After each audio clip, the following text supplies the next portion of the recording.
बार की बात है, एक बौद्ध भिक्षुक जी के पास में एक लड़की आती है और वह बौद्ध भिक्षुक जी से बोलती है कि मैं जो भी काम अपने हाथ में लेती हूँ वह पूरा नहीं कर पाती और कोई भी काम अच्छे से नहीं कर पाती हूँ, इसलिए मुझसे मेरे घर वाले बहुत ही नाराज रहते हैं। आप मुझे कोई ऐसा रास्ता बताइए जिससे मैं ये जल्दी हार मारने वाली आदत से छुटकारा पा सकूं। वह बौद्ध भिक्षुक जी मुस्कुराए, उन्होंने उस लड़की को ध्यान से देखा और वह बौद्ध भिक्षुक जी कहने लगे, मैं तुम्हें एक कहानी सुनाता हूँ जिससे तुम्हें यह समझने में मदद मिलेगी हार मारना ही नहीं, हर चीज का सही रास्ता नहीं होता। अगर हम अपने जीवन में हार ना माने तो हम बहुत आगे तक जा सकते हैं। तो एक बार की बात है, दो मेंढक एक संग जंगल में घूमा करते थे। वह एक संग नहाते थे, एक संग रहते थे। वह एक ही तालाब में रहा करते थे। जब वो लोग शिकार करने जाते तो वो एक संग ही जो भी शिकार करते मिल बांट के खाते थे और उनकी दोस्ती बहुत ही गहरी थी और वो लोग धीरे धीरे करके बहुत बड़े हो गए। तो एक दिन एक मेंढक बोलता, चलो हम बाहर की दुनिया देखते हैं। तो उन दोनों मेंढक के साथ में उनका एक पड़ोस का मित्र भी तैयार हो गया। वो बोलता है, चलो मैं भी चलता हूँ तुम दोनों के साथ। फिर वह तीनों जंगल के बाहर जा ही रहे थे। जो दो मेंढक गहरे दोस्त थे उनमें से एक पानी में गिर जाता है, बहुत ही बड़े गड्ढे में। वह गड्ढे में गिर के बहुत ही ज्यादा घबरा जाता है और निकलने का बहुत ही प्रयास करता है लेकिन निकल नहीं पाता। तो उनके साथ में जो पड़ोसी मेंढक था वो बोलता है कि तुम्हारा निकलना यहाँ से नामुमकिन है और मेंढक के दोस्त से बोलने लगता है, अब तुम्हारे दोस्त का बचना नामुमकिन है, तुम उसे भूल जाओ और वापस जंगल चलो। लेकिन दूसरा मेंढक अपने बचपन के साथी को बहुत ही चाहता था। उस मेंढक ने अपने साथी से बोला, तुम बार बार प्रयास करो, जरूर निकलोगे। फिर उस मेंढक ने बहुत ही ज्यादा प्रयास करा। फिर वह धीरे धीरे पानी से बाहर निकलने लगा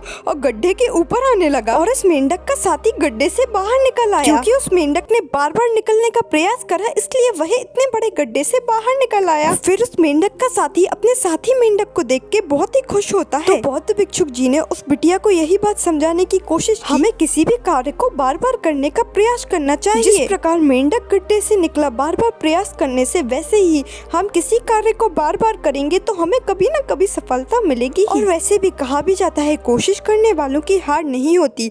इस कहानी से हमें यह शिक्षा मिलती है, अगर हम किसी कार्य में असफल होते हैं तो हमें उस कार्य को बार बार करते रहना चाहिए, कभी न कभी हमें सफलता मिल ही जाती है। वीडियो अच्छा लगा हो तो लाइक करें। अगर आप हमारे ऐसे मोटिवेटेड थॉट सुनना चाहते हैं तो चैनल को सब्सक्राइब करें।